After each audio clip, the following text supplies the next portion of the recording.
अस्सलाम वालेकुम। आज हम बैलेंस डालने के लिए यूज़ होती है इन्वेंट्री ट्रांसफ़र है और उसके बाद ट्रांसफ़र ऑर्डर है अगर IGP OGP pending item received pending delivery चलाएंगे। तो जो पहली ट्रांजेक्शन है ये हम देख लेते हैं किस तरह से इसमें एंट्री होती है।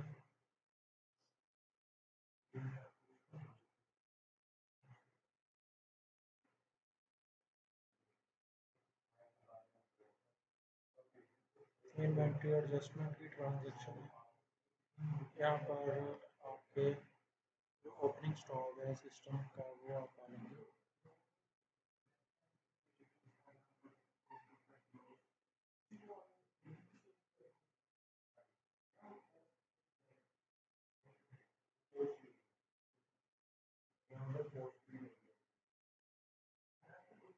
इन्वेंट्री एडजस्टमेंट इसमें ओपनिंग स्टॉक हम डालेंगे, इसमें अपलोड भी कर सकते हैं जिस तरह हमने कल आइटम्स अपलोड किए थे। तो और उसके अलावा वन बाय वन भी हम इसमें डाल सकते हैं। अपलोड करने का भी तरीका देख लेते हैं कैसे अपलोड कर सकते हैं। आगे अगर हमने अपलोड करनी है ट्रांजेक्शन तो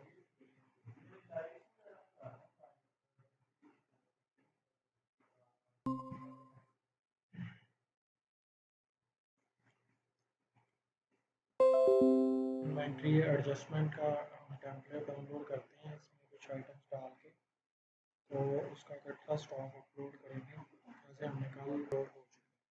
तो अगर इसको हमें चेक करना है वो सही नहीं है तो हम इधर इन्वेंट्री एडजस्टमेंट में जाएंगे, वहाँ पर देखेंगे इसकी ट्रांजैक्शन एक जनरेट हो चुकी होगी तो उधर से हम इसको वेरीफाई कर लेंगे।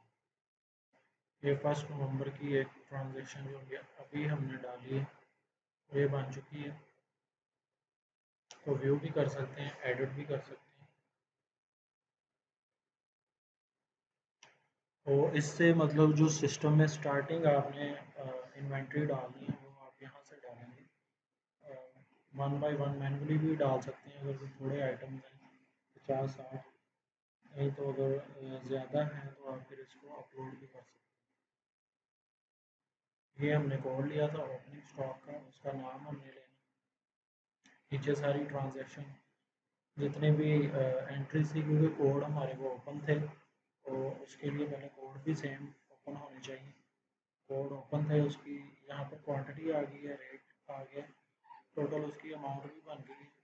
अमाउंट बन के सारा ये सिस्टम में कि यूनिट ऑफ ईयर भी साथ साथ ही आ गए। तो सारी ये जो इन्वेंट्री है हमारी सिस्टम में डाल चुकी है, इसको हम क्लोजिंग स्टॉक में भी देख सकते हैं। और अगर इसको मैनुअली हमने अपलोड करना हो तो यहाँ पर ही इन्वेंट्री एडजस्टमेंट क्रिएट करके तो इसको ज़्यादा कर सकते हैं। क्वांटिटी और रेट डालेंगे तो ये अपलोड हो जाएगी। और अगर इसको हमने थोड़ी थोड़ी क्वांटिटी मतलब ज़्यादा डालनी है प्लस में डालनी है वो भी डाल सकते हैं। अगर किसी को क्वांटिटी को कम करना है एडजस्टमेंट माइनस में डालनी तो क्वांटिटी, तो ये दोनों ट्रांजैक्शन के लिए यूज़ होती है यही इन्वेंट्री एडजस्टमेंट ओपनिंग स्टॉक डालने के लिए। और किसी का स्टॉक ज़्यादा मतलब करना बढ़ाना है तो तब भी हम यूज़ कर सकते हैं इसको।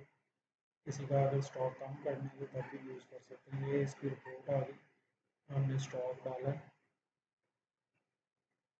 तो ये इस लोकेशन में फैक्ट्री स्टोर में स्टॉक आ चुका होगा। अगर इसकी अगर रिपोर्ट हम चेक करना चाहें तो यहाँ से क्लोजिंग स्टॉक से रिपोर्ट भी देख सकते हैं कि वाकई ये स्टॉक हमारे सिस्टम में आ चुका है या नहीं। तो ये यहाँ पर ये सारा स्टॉक अपडेट हो चुका है। अगर इसकी लोकेशन वाइज हम चेक करें तो लोकेशन वाइज भी ये स्टॉक हमारे पास आ जाएगा। क्लोजिंग स्टॉक की रिपोर्ट है, इसमें लोकेशन वाइज स्टॉक आ रहा होता है, आइटम नेम है, डिस्क्रिप्शन है, यूनिट ऑफ ईयर है, क्लोजिंग स्टॉक है, एवरेज डेट और आगे उसकी टोटल अमाउंट आ रही है। तो अब ये देखें हेड ऑफिस में अगर हम देखते हैं उसमें 7 आइटम है हमारे पास, इसमें 65 आइटम डिफरेंट आइटम का उनका स्टॉक आ रहा है। ये एक फैक्ट्री स्टोर था जिसमें अभी हमने 65 आइटम्स का स्टॉक अपलोड किया। तो ये वही तमाम आइटम्स हैं जिसका अभी हमने स्टॉक डाला।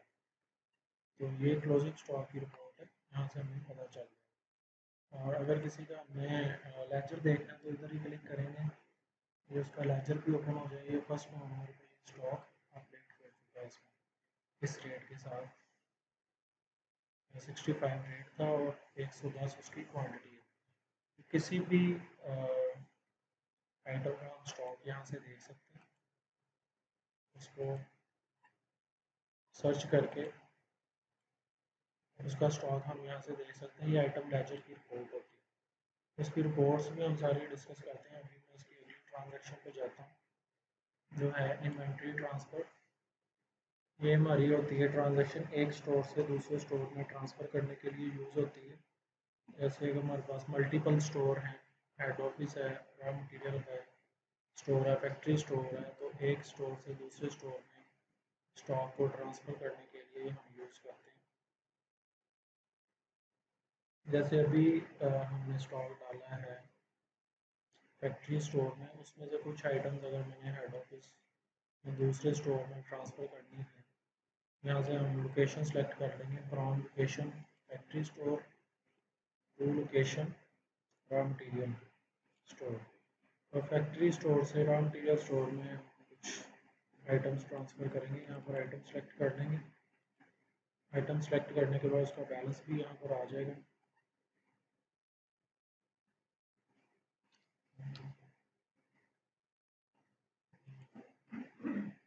ये वाली जैसे आइटम है, इसका बैलेंस 110 है। तो 110 केजी ये फैक्ट्री स्टोर में मौजूद है। इसको अब हमने ट्रांसफ़र करना है 50 केजी रॉ मटेरियल स्टोर में कर लें। इस तरह एक और आइटम भी ले लेते हैं।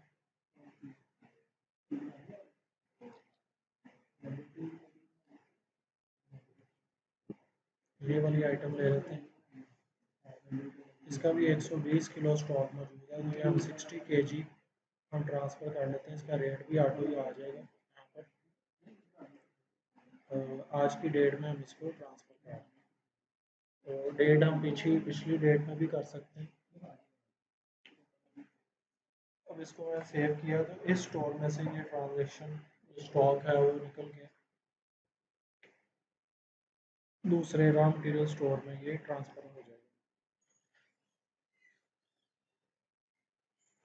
तो ट्रांजेक्शन सेव हो गई है। From factory store to raw material store, जिस स्टोर से ट्रांसफ़र कर रहे हैं वहाँ पे बैलेंस मौजूद होना चाहिए आइटम्स का।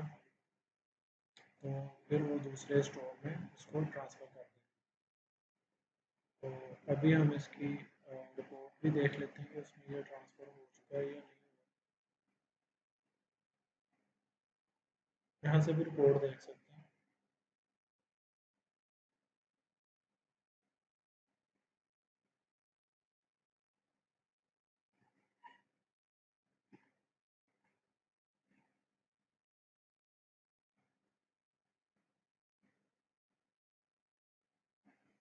तो दोबारा इसकी क्लोजिंग स्टॉक की भी रिपोर्ट देख सकते हैं। वहाँ से भी हमें पता चल जाएगा कि ये दूसरे स्टॉक में ट्रांसफ़र हो चुका है या नहीं, क्योंकि वहाँ पर आइटम्स आ चुकी हैं। जो रॉ मटेरियल स्टोर था उस पर हमने ट्रांसफ़र किया है स्टॉक को from factory store to raw material store.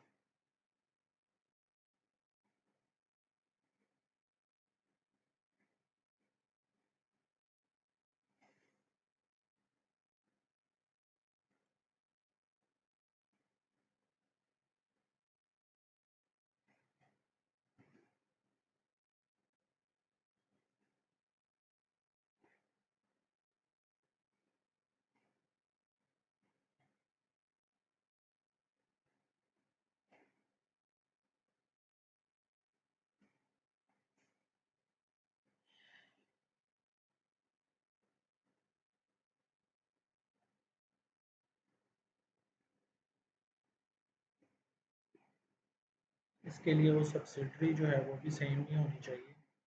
ये जो कंपनी थी वो हमने एशिया ट्रेडर्स में इसका स्टॉक डाला था।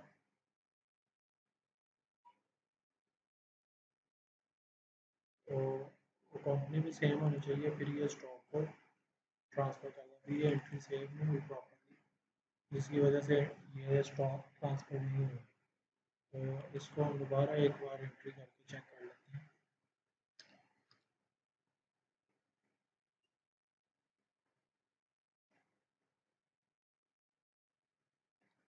मैं 50 kg इसको ट्रांसफ़र कर रहा हूँ फैक्ट्री स्टोर से रॉ मटेरियल स्टोर।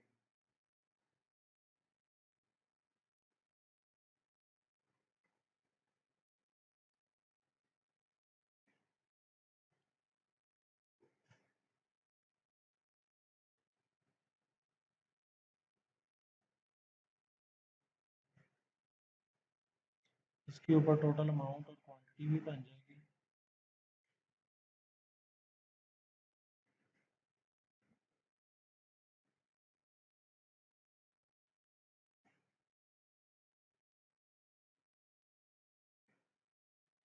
ये ट्रांजैक्शन आपकी एक स्टोर से दूसरे स्टोर में ट्रांसफ़र करने के लिए यूज़ होती है। जिनके मल्टीपल स्टोर होते हैं वो ये ट्रांजैक्शन यूज़ करते हैं, और जब प्रोडक्शन हमारी हो रही होती है तब भी ये ट्रांजैक्शन यूज़ होती है, एक स्टोर से दूसरे स्टोर में ट्रांसफ़र करना। ये 50 पीस ट्रांसफ़र हो चुके हैं उस स्टोर में, इसकी ये रिपोर्ट भी आ गई है। और इसके अलावा जो थर्ड ट्रांजैक्शन होती है हमारी मटीरियल इशू नोट की होती है। ये होता है कि जो अगर कोई हमने मटेरियल मैनुअली इशू करना है प्रोडक्शन को, या वैसे ही वो मटेरियल कंज्यूम करवाना है, तो इस ये फिर ट्रांजैक्शन हम यूज़ करते हैं। यहाँ पर CGS या कंजम्पशन का अकाउंट दे देते हैं, इस अकाउंट पे वो मटेरियल चार्ज होगा। CGS का अकाउंट हम देते हैं कि जो प्रॉफिट एंड लॉस में अकाउंट चार्ज कर देगा। कोई भी मटेरियल है या आपने अपने इस्तेमाल के लिए रख लिया है, या आपने उसको प्रोडक्शन को इशू किया है, तो डिपार्टमेंट भी सिलेक्ट कर सकते हैं प्रोडक्शन में इशू किया है तो। उसके अलावा नीचे हम उसकी फिर आइटम्स सेलेक्ट करेंगे, जो जो आइटम्स हम उसको इशू कर रहे हैं।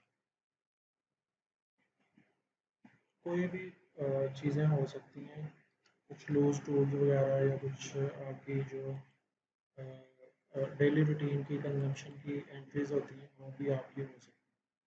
इसमें से 40 kg अगर मैंने इशू किया, लेट्स सपोज एक और भी आइटम ले लेते हैं। आइटम वही हम लेंगे जिसका स्टॉक मौजूद होगा, क्योंकि उसके लिए स्टॉक भी मौजूद होना चाहिए पहले। ये यहाँ पर आइटम बैलेंस आ रहा होता है जो इस स्टोर में स्टॉक मौजूद है। अगर इसमें स्टॉक मौजूद नहीं है तो वो यहाँ पर शो करवा देगा कि यहाँ पर ज़ीरो बैलेंस है। फिर आप उसकी नेगेटिव में एंट्री नहीं कर सकते। नेगेटिव में अलाउ भी कर देते हैं कुछ लोग एंट्री नेगेटिव स्टॉक में, और ज़्यादातर जो होता है उसको हम अलाउ नहीं करते, तो उससे फिर कॉस्टिंग सिस्टम की सॉफ्टवेयर की खराब हो जाती है। तो अभी ये मटीरियल इशू नोट की एंट्री होगी, इसका भी हम प्रिंट आउट ले सकते हैं।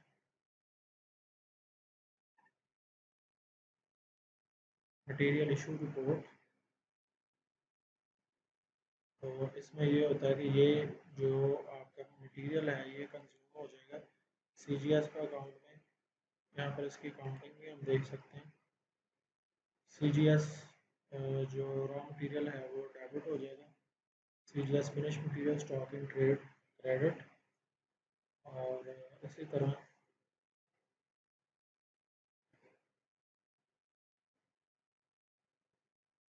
स्टॉक इन ट्रेड जो है वो क्रेडिट हो रहा है, कंज्यूम हो रहा है, CGS फिनिश मटेरियल डेबिट हो रहा है। दो दफ़ा हो रहा है क्योंकि दो आइटम्स हमने लिए, एक की जो अमाउंट है वो 2600 है और दूसरे की 6250 है, तो दोनों में सेम ही एंट्री होगी, CGS फिनिश मटेरियल डेबिट और रॉ मटेरियल क्रेडिट। सॉरी, जो आपका स्टॉक इन ट्रेड है वो क्रेडिट हो जाएगा। ये एंट्री मटेरियल इशू करने के लिए यूज़ होती है। उसके बाद जो ट्रांसफ़र ऑर्डर होता है ये भी हमारा यूज़ होता है, लेकिन ये तब यूज़ होता है जब मल्टीपल हमने वेयर हाउसेज में इसको ट्रांसफ़र करना हो, या डिफरेंट कंपनीज में हमने इसको ट्रांसफ़र करना हो। क्योंकि अभी जो हमने ट्रांसफ़र किया स्टॉक वो विद इन प्रेमिसेस था, एक ही कंपनी के अंदर हम डिफरेंट स्टोर में उसको ट्रांसफ़र कर रहे थे। लेकिन जो ट्रांसफ़र ऑर्डर है ये तब यूज़ होता है जब किसी दूसरी कंपनी पे हमें मटीरियल ट्रांसफ़र करना हो या किसी दूसरी ब्रांच में मटीरियल ट्रांसफ़र करना हो। उसके लिए फिर हम ट्रांसफ़र ऑर्डर का यूज़ करते हैं। उसमें तीन ट्रांजेक्शन होती हैं। पहला एक ट्रांसफ़र ऑर्डर का जो होता है डॉक्यूमेंट वो क्रिएट होता है, और दूसरे नंबर पर फिर वो डिलीवरी चालान बनता है। तीसरे नंबर पर उसकी उस स्टोर में आइटम रिसीव होती है। जो इन्वेंट्री ट्रांसफ़र था उसमें सिर्फ सिंगल एक डिपार्टमेंट से ही यानी कि एक ही एंट्री से आपका वो ट्रांसफ़र हो रहा था। लेकिन इसमें क्या होता है कि पहले आपका ट्रांसफ़र ऑर्डर बनता है, डॉक्यूमेंट होता है, उसकी कोई एंट्री नहीं होती। दूसरे नंबर पे उसका फिर डिलीवरी चालान बनता है। तीसरे नंबर पे यानी कि जो स्टोर वाला भेज रहा है वो डिलीवरी चालान बनाएगा, और जो रिसीव कर रहा है वो फिर उसकी आइटम रिसीट बनाएगा जो कि सिस्टम में बनेगी। अब लेट्स सपोज ये आइटम है, इसका ये बैलेंस भी आ रहा है 290 kg। इसको 100 kg हमने लेट्स सपोज ट्रांसफ़र किया है फैक्ट्री स्टोर से रॉ मटेरियल स्टोर में। अब हम यही डॉक्यूमेंट है, इसको हम let's suppose raw material store नहीं करते हैं, हेड ऑफिस कर लेते हैं, हेड ऑफिस में ट्रांसफ़र कर। तो इसको सेव करेंगे। अभी इस ट्रांजेक्शन में कोई भी काउंटिंग इम्पैक्ट नहीं आएगा, ये जस्ट एक डॉक्यूमेंट है। अब इसके बाद हम इसी से डिलीवरी चालान बनाएंगे। इसका कोई भी देखें इधर अकाउंटिंग नहीं लगी हुई, इसका कोई भी अकाउंटिंग इम्पैक्ट नहीं आएगा। इसके हम आप रिपोर्ट भी ले सकते हैं। तो ये एक सिंपल एक डॉक्यूमेंट है कि हमने एक रिक्वेस्ट है, कह लें कि एक बंदे ने हेड ऑफिस वाले ने रिक्वेस्ट भेजी है फैक्ट्री को कि मुझे ये जो है 100 kg जो टिक्का मिक्स है ये भेज। अब इसकी हम डिलीवरी चालान बनाएंगे यहाँ से। इसके ऊपर ही बटन आ रहा है डिलीवरी चालान का, ठीक। तो ये आइटम यहाँ से हम सेलेक्ट करने के बाद जो ये हमारे पास दूसरे फॉर्म थे पेंडिंग डिलीवरी चालान वाला, वो फॉर्म यहाँ पर यूज़ होगा पेंडिंग डिलीवरी चालान का। तो इसको हमने सेलेक्ट कर लिया, यहाँ से अपडेट इसकी डिलीवरी चालान क्रिएट कर देंगे। तो इसका मतलब कि ये आउट हो गया है माल, इस वेयर हाउस से ये आउट हो गया। अगले वेयर हाउस में इसको फिर रिसीव करेंगे, जो अगली पार्टी अगला जो वेयर हाउस वाला है उसको रिसीव करेगा। तो सेव करवा देंगे जस्ट, ये डिलीवरी चालान बन जाएगा। इसके बाद उसी पे दोबारा हम जाएंगे तो ऑप्शन आ रहा होगा वहाँ पर कि इसको क्रिएट कर दें आप आइटम रिसीट। डिलीवरी चालान का मतलब कि वो आपका माल लेकर निकल गया। अब इसके डिलीवरी चालान बनाते वक्त यहाँ पे हम driver name, driver mobile number, vehicle number, reference number, ये चीज़ें भी दे सकते हैं। इसकी अगर रिपोर्ट लेनी है हमें तो वो रिपोर्ट भी ले सकते हैं यहाँ से। इसके बाद दोबारा हम ट्रांसफ़र ऑर्डर पर जाएंगे तो वहाँ पर आइटम रिसीट का वो ऑप्शन दे रहा होगा, वो जो दूसरा स्टोर वाला होगा वो आइटम रिसीट बनाएगा उसी डॉक्यूमेंट के ऊपर।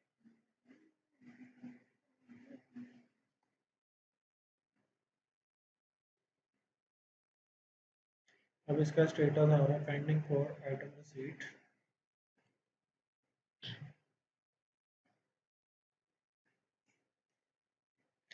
अब जो दूसरे स्टोर वाला होगा उसके पास ये आ रहा होगा item receipt, create item receipt. वो आइटम रिसीट यहाँ से बना लेगा। आइटम रिसीट जब करेगा फिर उसके स्टॉक में ये एंटर होगा, ये माल उसके वेयर हाउस में आ जाएगा। इस तरह ये तीन एंट्रीज इस पर शामिल होती हैं। पहला ट्रांसफ़र ऑर्डर बनता है, फिर डिलीवरी चालान बनता है, तीसरे नंबर पे आइटम रिसीट बनती है जो कि जो दूसरे वेयर हाउस वाला है वो उसको वहाँ पर आकर रिसीव करेगा। ये 3 स्टेप एक एंट्री है। मल्टीपल ब्रांचेस में या मल्टीपल वेयर हाउसेस में आइटम को रिसीव करने के लिए ये यूज़ होती है।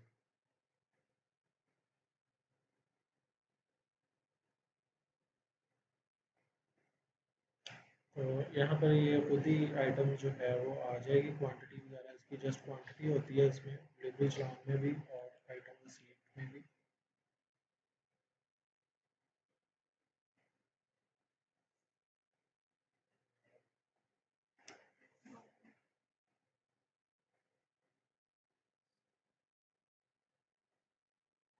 तो आइटम रिसीट ये हो चुकी है, इसकी काउंटिंग हो जाएगी।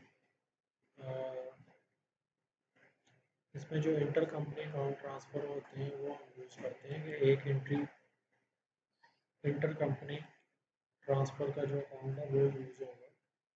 जो डिलीवरी चलान है उसमें भी इंटर कंपनी अकाउंट ही यूज़ होगा। रिसीवेबल तो स्टॉक इन ट्रेड यहाँ पे डेबिट होगा, इंटर कंपनी पेएबल क्रेडिट होगा। तो हमने डिलीवरी चलान बनाया था उसमें इंटर कंपनी रिसीवेबल डेबिट होगा, स्टॉक इन ट्रेड क्रेडिट होगा। तो ये सारी ट्रांजेक्शन होती हैं इसकी इन्वेंट्री के रिलेटेड जो हमने डिस्कस की है। तो पेंडिंग डिलीवरी चलान हमने कोई देखने हैं, इनका सेल ऑर्डर बना हुआ है, तो हम सेल मॉड्यूल में भी इसको डिस्कस करेंगे कि पेंडिंग डिलीवरी चलान कैसे उसको क्रिएट किया जाता है। इसी तरह जो पेंडिंग आइटम रिसीट है वो भी हमें शो होती है यहाँ पर।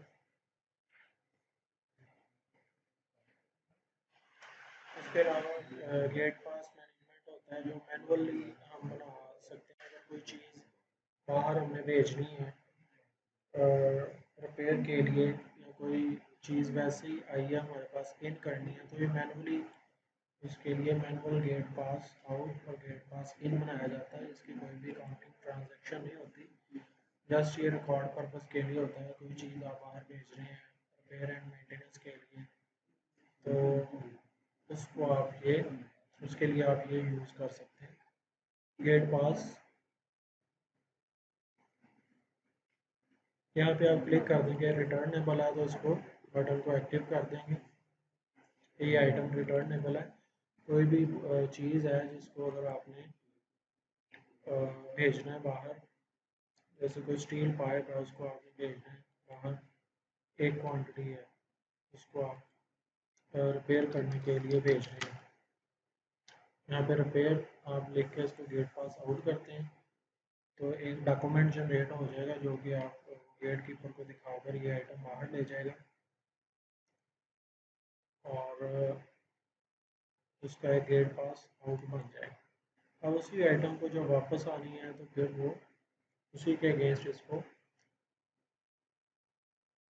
इनवर्ट गेट पास इनवर्ट बना लेगा और आइटम को सिस्टम में दोबारा ले आएगा। तो इस तरह से ये गेट पास यूज़ होते हैं।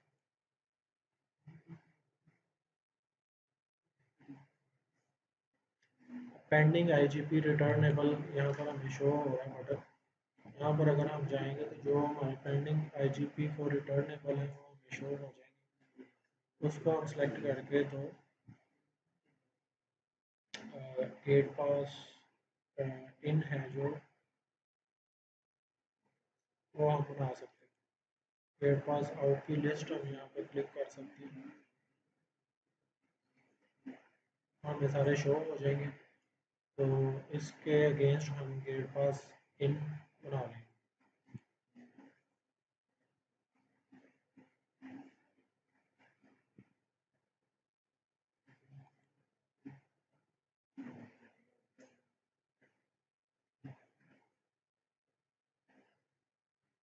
इसकी फिर एक रिपोर्ट भी होती है, gate pass in out summary.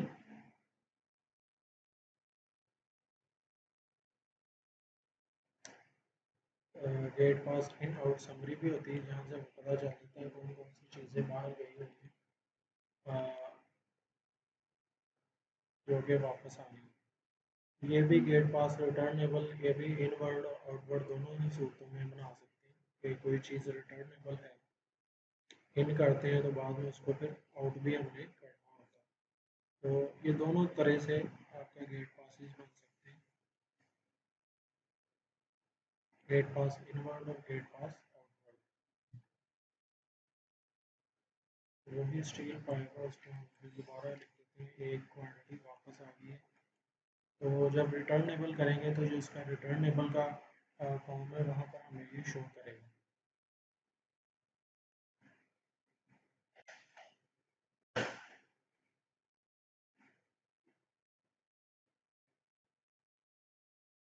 इसकी भी रिपोर्ट ले सकते हैं यहाँ से।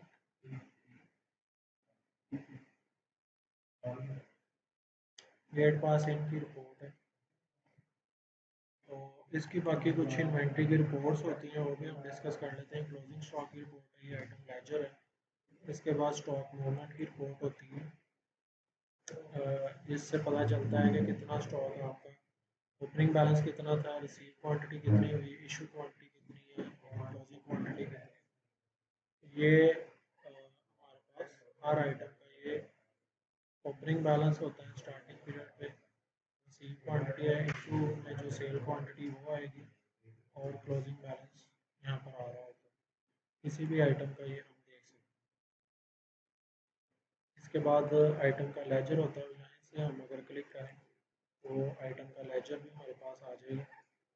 आइटम के लेजर में भी ऐसे होता है, ओपनिंग क्वांटिटी है, सबसे पहले ओपनिंग बैलेंस होता है, फिर उसकी रिसीव क्वांटिटी जो हम परचेज़ के ज़रिए या वेंडर बिल के ज़रिए रिसीव करते हैं, रिसीव रेट है उसका, फिर इशू क्वांटिटी जो कि हम डिलीवरी चलान या प्रोडक्शन में यूज़ कर रहे होते हैं, लास्ट में उसका क्लोजिंग बैलेंस आ जाता है।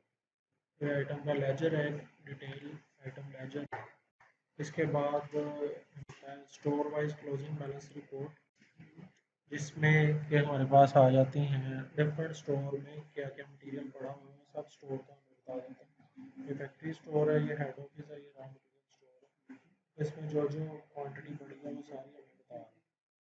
इसमें ये क्वांटिटी पड़ी है, तमाम स्टोर्स का बता देंगे। इसके अलावा हमारे पास इन्वेंट्री प्रॉफिट मार्जिन की रिपोर्ट होती है। इसमें होता है कि कोई चीज़ कितने की आई, कितने की बेची और आगे उसका जो है वो कितना उस पर हमें प्रॉफिट आ रहा है। तो ये भी डेट वाइज रिपोर्ट हम निकाल सकते हैं पिछले महीने की, इसमें हमें पूरा पता चल जाएगा कि ये कौन कौन सी आइटम्स हमने सेल किए हैं और उस पर कितना प्रॉफिट था, कॉस्ट रेट कितनी थी उसकी। ये हेड ऑफिस है, यहाँ पर ये 50 क्वान्टिटी हमने 4500 रुपये के हिसाब से बाई की थी और 5000 रुपये के हिसाब से सेल की है, तो उस पर 10% प्रॉफिट आ रहा है। उसकी प्रॉफिट परसेंटेज भी आ रही है, इनवाइसेस आ रही है जहाँ पे हमने इसको सेल किया। इसी तरह एक और रिपोर्ट है, इन्वेंट्री प्रॉफिट मार्जिन समरी की रिपोर्ट है, जो कि हमें बताती है कि ओवरऑल आइटम्स हमने कौन कौन सी सेल की हैं और उन पर कितना कितना हमें प्रॉफिट हो रहा है। ये ओवरऑल समरी, जो पिछले वाली रिपोर्ट थी वो ट्रांजेक्शन वाइज थी रिपोर्ट, ये जो रिपोर्ट है वो भी इसमें ओवरऑल ही बता देगा कि हमने ये आइटम अब तक कितनी सेल की है, कितने परसेंट उस पर प्रॉफिट आ रहा है, जितनी भी बार ये सेल हुई है उसका ये एवरेज प्रॉफिट निकाल के यहाँ पर हमें बता देंगे।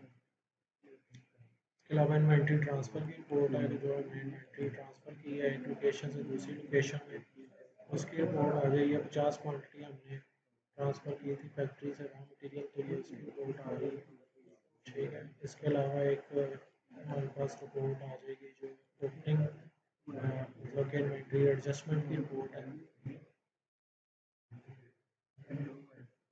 इन्वेंट्री एडजस्टमेंट में हमने जो जो ट्रांजेक्शन डाले हैं, ये सारा स्टॉक हमने डाला था वो आ रहा है सारा हमारे पास इन्वेंट्री एडजस्टमेंट की रिपोर्ट में।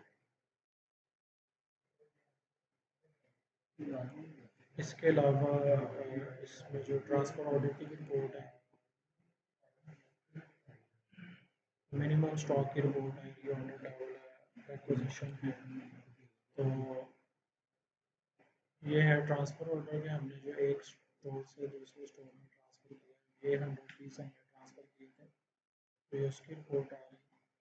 हम मटीरियल ट्रांसफ़र करते हैं। इसके अलावा मिनिमम स्टॉक रिपोर्ट है, जिसका हमने मिनिमम स्टॉक लेवल सेट किया हो, तो वो हमें यहाँ पर ये दिखा देगा। ये आइटम की जैसे रॉ मटीरियल उसकी मिनिमम क्वान्टिटी 10 की सेट की हुई, स्टॉक में 0 है, उसका यहाँ से हम ऑर्डर भी जनरेट करवा सकते हैं कि किस लोकेशन पे, किस डिपार्टमेंट और किस वेंडर से हमने इसका ऑर्डर जनरेट करवाना है।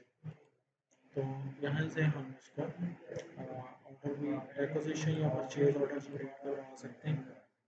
तो ये हम इसको सिलेक्ट करने के बाद उसको मेक ऑर्डर जनरेट करवा सकते हैं। इसका परचेज ऑर्डर सिस्टम में जनरेट हो सकता है या रिक्वेजिशन भी जनरेट करवा सकते हैं, या जब हम इसका परचेज का मॉड्यूल डिस्कस करेंगे तो वहाँ पे हम इसको देख लेंगे।